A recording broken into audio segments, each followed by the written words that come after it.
بسم اللہ الرحمن الرحیم۔ اگر ہم بستری سے نفرت ہونے لگے، جب ایک شوہر اپنی منکوہا یعنی اپنی بیوی کے ساتھ خلوص نیت سے ہم بستری کرتا ہے جس سے وہ اور اس کی بیوی دونوں کو خوشی حاصل ہو تو یہ ہم بستری کے لیے صدقہ اور ثواب کا باعث ہے۔ امام ابن قیم فرماتے ہیں کہ حضور اکرم صلی اللہ علیہ وسلم نے اس علاج یعنی مجمیت یعنی ہم بستری کی خود تلقین فرمائی، اس کے استعمال کی ترکیب دی، اسے اجر و ثواب اور خیر کا باعث قرار دیا۔ اس میں شک نہیں کہ یہ عمل کامل عزت کا سبب، محبوب کے ساتھ نیکی اور احسان کا ذریعہ، اجر و ثواب کا باعث، خیر و خیرات کا وسیلہ، دل کی خوشی کا سامان، غلط افکار کے علاج کی تکبیر اور روح کے ہلکے پھلکے ہونے کی نشانی ہے۔ اس عمل سے روح کی کفاکت اور سختی دھل جاتی ہے، جسم ہلکا اور مزاج معتدل ہو جاتا ہے، صحت بحال اور فاسد مباد کی صفائی ہوتی ہے۔ اگر بیوی سے ہم بستری کو دل نہ چاہے تو اس بنا پر ہم بستری ترک کر دینا جائز نہیں، کیونکہ ہم بستری اس کا شرعی حق ہے اور ترک ہم بستری اس کے لیے مضر نقصان دہ ہے، کیونکہ عورت کی شہوت مرد کی شہوت سے 99 درجے زیادہ ہوتی ہے۔ حضرت ابو ہریرہ نبی کریم صلی اللہ علیہ وسلم سے روایت کرتے ہیں کہ عورت کی شہوت مرد کی شہوت سے 99 درجے زیادہ ہوتی ہے، مگر اللہ تعالیٰ نے اس پر شرم حیا غالب فرما دی۔ طبعی قدری میں شرم و حیا اور عورت کا جیبر ہے اور اس کی عقلت و فطرت میں شامل ہے۔ اس طبعی حیا کی وجہ سے عورت آداب کی عقور ہوتی ہے۔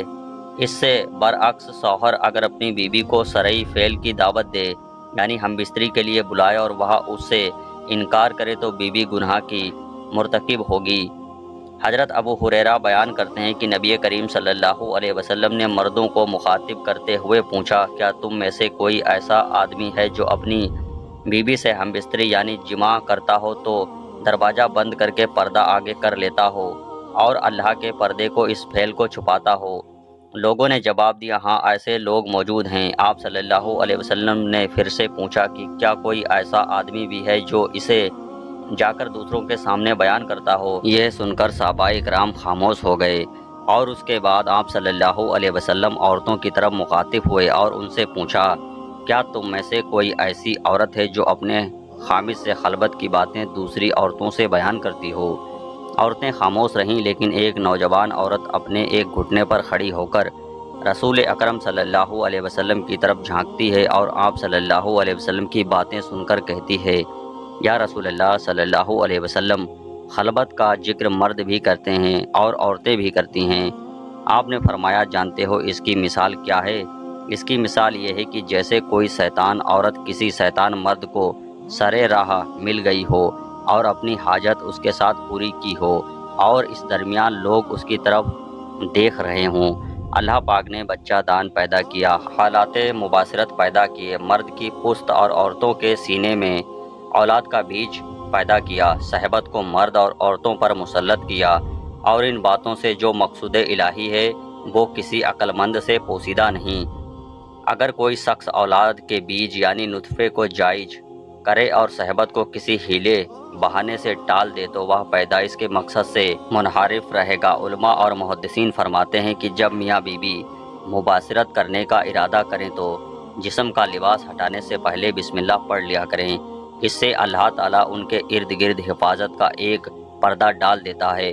شیطان اور جنات ایسے میاں بیوی کو نہیں دیکھ سکتے، اسی لیے سنت ہے کہ انسان کپڑے اتارتے یا پہنتے وقت بسم اللہ پڑھ لیا کرے تاکہ ان کے گرد اللہ تعالیٰ کی طرف سے حفاظت کی چادر آ جائے اور شیطان اور جنات ان کو نہ دیکھ سکیں۔ لوگ سنت کا خیال نہیں رکھتے اور جسم سے بغیر بسم اللہ پڑھے لباس ہٹا دیتے ہیں، اس طرح شیطان اور جنات ان کا جسم دیکھ لیتے ہیں، پھر لوگ کہتے ہیں کہ لڑکی کو جنات کا اثر ہو گیا، فلاں انسان پر جن کا اثر آ گیا اور شیطانی اثرات ہو گئے۔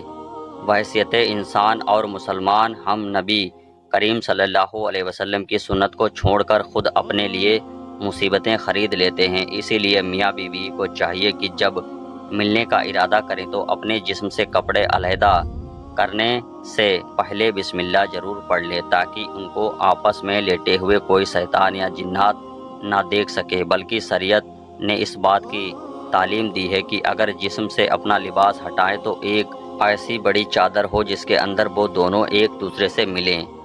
اس بڑی چادر کی وجہ سے اللہ تعالیٰ ان کی ہونے والی اولاد میں حیا پیدا فرمائے گا۔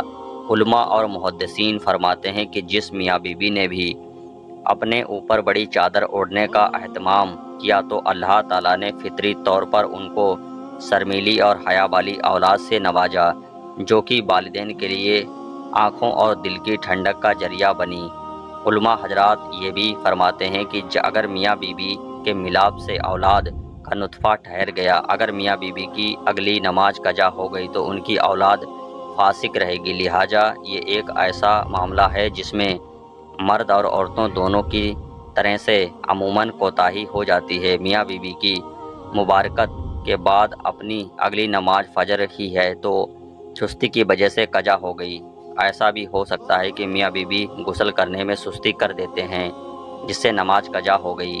ایک بات نطفے کی بات یاد رکھنا کہ جب بھی میاں بیوی کے ملاپ کی وجہ سے ان کی اگلی نماز قضا ہوئی اور اس ملاپ کی وجہ سے ان کی اولاد ہو گئی، اس اولاد کے اندر فسق و فجور آنے کا امکان بنا رہے گا۔ دلیل دی جاتی ہے کہ جب ماں نے اس عمل کی وجہ سے اللہ کے حکم کو توڑ دیا تو پھر پھل بھی تو ایسا ہی ملنا ہے۔ لہٰذا جب بھی ایک دوسرے کے ساتھ ملیں تو باہم ملنا شریعت کے مطابق ہونا چاہیے۔ مبارکت کی وجہ سے نمازیں قضا نہیں ہونی چاہیے۔ بے شرمی اور بے حیائی کا معاملہ نہ ہو بلکہ اللہ سے نیک اولاد کی تمنا ہو۔ جانوروں والا معاملہ تو ہرگز نہیں ہونا چاہیے۔